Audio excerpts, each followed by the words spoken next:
Bismillahirrahmanirrahim. Assalamualaikum warahmatullahi wabarakatuh, teman-teman, sahabat BRID, profesional muda.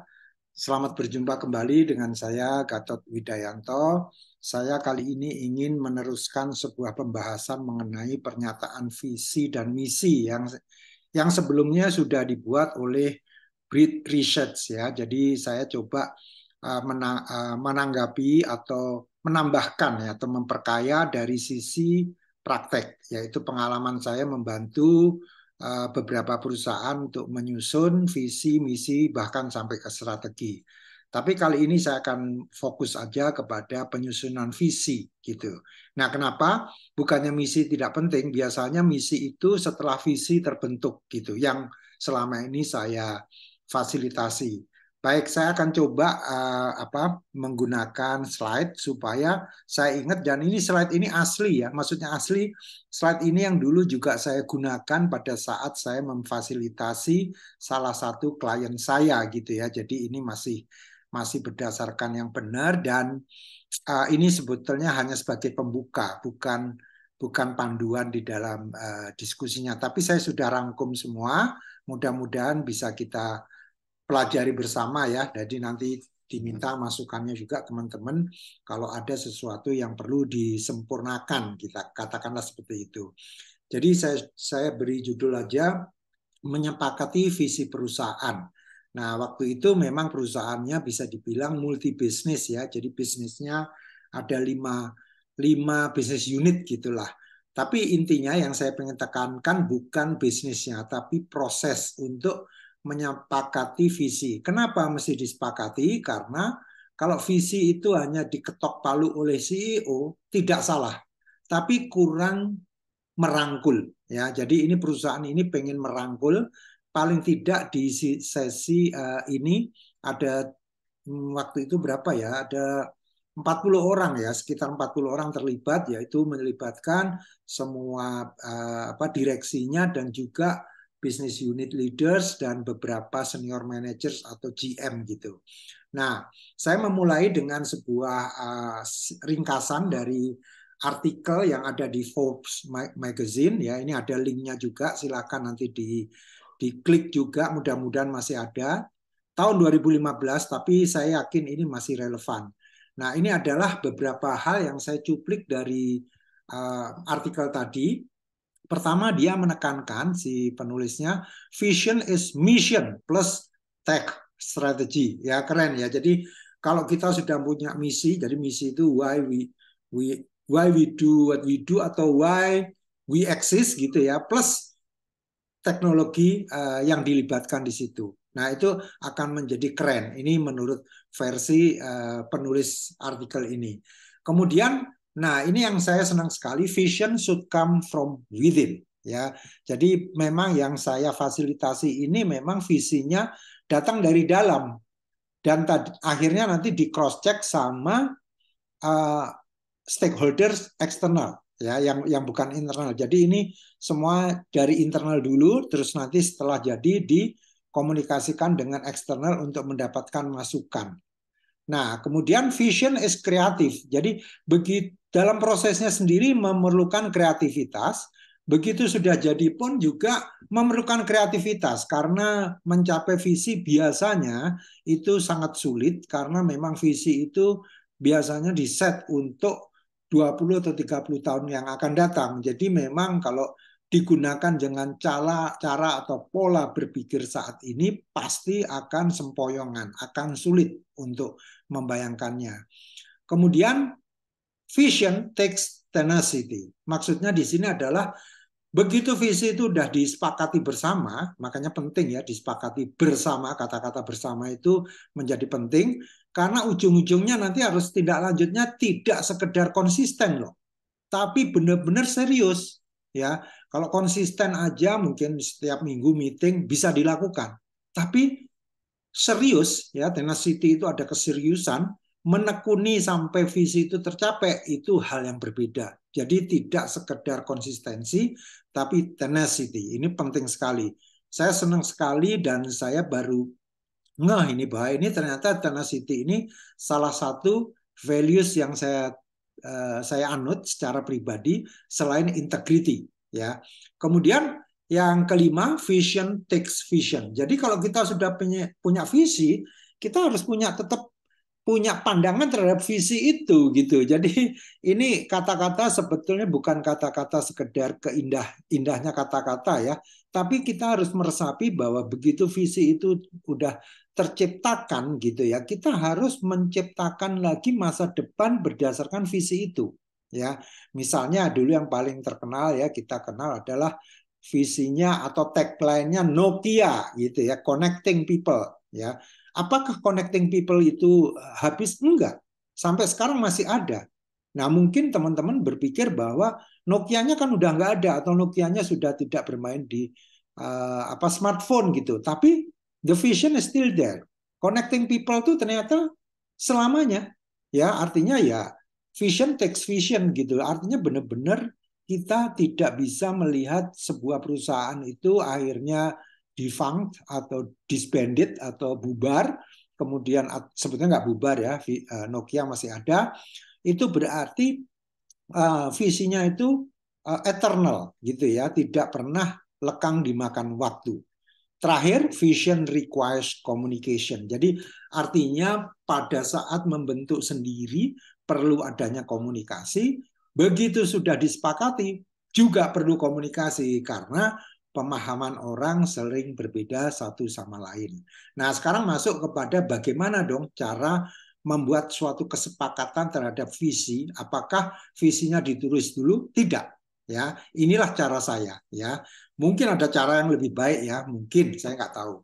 Pertama, saya selalu menitik beratkan bahwa visi itu sebaiknya di workshopkan ya. Kalau istilahnya Richard Ramel adalah strategy foundry ya atau vision foundry gitu ya, workshop terkait visi ya. Kalau saya nyebutnya visioning workshop. Ya, apapun yang disebut, intinya saya ingin mempositioningkan bahwa ini suatu event yang memang didesain khusus hanya membahas mengenai visi, tidak membahas mengenai masalah.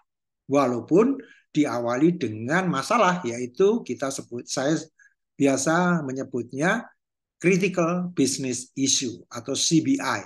Ya, nah ini dalam konteks ini, dalam klien ini, saya bagi tuh BOD-nya 5 orang atau 6 orang ya, saya lupa, dan VP dan GM dibagi semuanya dalam 5 kelompok yang beragam. Jadi tidak ada satu kelompok yang isinya sedapat mungkin atasan bawahan, itu kalau bisa dihindari. Kenapa? Karena saya menginginkan dinamika kelompok yang mengalir, yang tidak takut dengan atasan atau atasannya terlalu mendominasi. Ya, ini pertama. Kedua, kelompok itu sebelum ngomongin bisnis, saya suruh dulu menggunakan metafora hewan. Ya, jadi Bapak Ibu sekalian, kita sekarang setiap kelompok akan saya beri tugas, yaitu seolah-olah perusahaan kita PT X ini ya adalah sebuah atau seekor hewan. Hewan apa yang kira-kira akan bisa mewakili perusahaan kita PT X ini ya. Jadi mereka harus memilih, berdiskusi di dalam kelompok masing-masing yang isinya 5 atau 6 orang untuk menetapkan hewan apa yang paling cocok mewakili perusahaan mereka ya. Tidak berhenti di situ, hewannya harus satu ya, nama hewannya nggak boleh hewan yang tidak real ya. Misalkan unicorn gitu, unicorn itu kan nggak ada ya, kuda terbang itu kan nggak ada ya. Jadi harus nama hewan beneran ya, ya apapun ya, mau monyet kayak mau kancil kayak terserah lah, pokoknya hewan real, bukan hewan yang superhero, bukan ya. Kemudian yang saya tugaskan juga setelah menyepakati, coba analisis hewan ini kekuatannya apa sehingga Anda memilih atau kelompok Anda memilih hewan ini sebagai hewan yang bisa mewakili PT X ya. Kemudian yang namanya makhluk pasti ada kelemahannya. Nah, kelemahannya apa? Ya. Nah, kelemahan itu mengatasinya bagaimana? Iya dong, karena kita kan PT X ini maunya mengatasi setiap kelemahan semua supaya kita selalu menang dalam persaingan. Nah, ini aja udah seru. ya, menggunakan metafora hewan ini udah seru. Dalam satu kelompok aja mereka udah udrek-udrekan gitu ya, berantem gitu.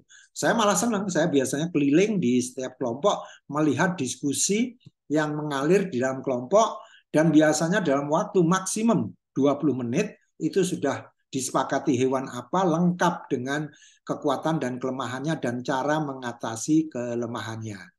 Kemudian langkah ketiga adalah saya minta setiap kelompok itu mengambil 3 atau 4 kata kunci yang benar-benar kunci, non-negotiable gitu ya.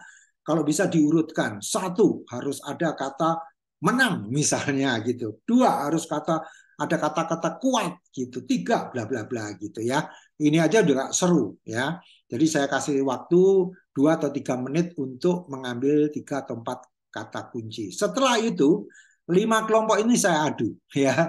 Saya adu itu maksudnya masing-masing menyampaikan pemaparannya ya, pemaparannya, dan biasanya ya bisa nama hewannya beda-beda gitu ya. Namanya hewannya beda-beda, dan menariknya saya suruh setiap kelompok yang tidak presentasi untuk memperhatikan apa yang dipresentasikan oleh kelompok yang sedang menyampaikan idenya tadi ya. Biasanya berantem itu di situ ya. Salah satu contoh ya, misalnya ada dulu yang mengatakan ikan lumba-lumba gitu. Kelompok lain langsung nyelepet nyelepet. Dia bilang gini, wah, lumba-lumba itu kan dia loncat gitu, bukan karena dia tuh lincah, dia tuh megap-megap mau cari nafas gitu. Pokoknya seru deh. Saya jadi ingat itu lumba-lumba contohnya ya. Jadi ini salah satu contoh aja. Dan terakhir, diskusi pleno, kesepakatan visi. Nah, ini biasanya lama sekali. Bahkan dalam kasus perusahaan ini, yang PTX yang saya fasilitasi ini, uh, baru disepakati itu kira-kira jam 10-an, dan baru keluar kalimat visi yang paripurna itu sekitar setengah 11 malam ya, seharian dari 8.30 sampai jam 10.30 ya. Ini seru banget, dan saya menikmati prosesnya karena kalau sudah disepakati bersama dan bahkan sampai berdarah-darah gitu ya, orang pasti ingat, oh dulu yang menyumbang kata ini saya tuh, itu kata manuver itu saya yang menyumbang, oh dulu ada kata solid itu saya gitu ya. Jadi people's engagement itu menjadi sangat penting. Jadi bagi saya pribadi, kalimat itu nggak penting ya. Yang penting prosesnya itu menuju kalimat itu melibatkan semua orang, paling tidak top manajemen ya, 30 atau 40 orang ya. Nanti kalau perlu diadu lagi dengan yang di bawahnya. Oke, saya juga selama proses saya kadang-kadang memberikan ilustrasi mengenai buku yang keren ini ya, Whatever You Think, Think the Opposite ya. Ini keren banget, dan saya selalu menggunakan buku ini, bahkan khusus di sesi di perusahaan ini saya beli buku ini, saya hadiahkan ke BOD-nya ya, ke dirutnya atau CEO-nya gitu. Dan terakhir saya tutup ya dengan sebuah pernyataan yang bagus sekali dari Joel Barker. Vision without action is merely a dream. Action without vision just passes the time. Vision with action can change the world. Ya, jadi saya terjemahkan di sini, visi tanpa aksi hanyalah mimpi. Aksi tanpa visi hanya melewatkan waktu. Visi dengan aksi dapat mengubah dunia ya. Demikian yang bisa saya bagikan. Maaf kalau terlalu panjang. Saya selalu semangat kalau dalam kaitan membentuk sebuah kebersamaan ya, atau kesepakatan. Karena nggak mudah. Kepala orang itu beda-beda dan pengalamannya juga beda-beda. Jadi saya selalu menikmati proses membangun visi, belum lagi membangun corporate culture ya. Setelah visi ada lagi corporate culture. Baik, terima kasih teman-teman, semoga bermanfaat. Assalamualaikum warahmatullahi wabarakatuh.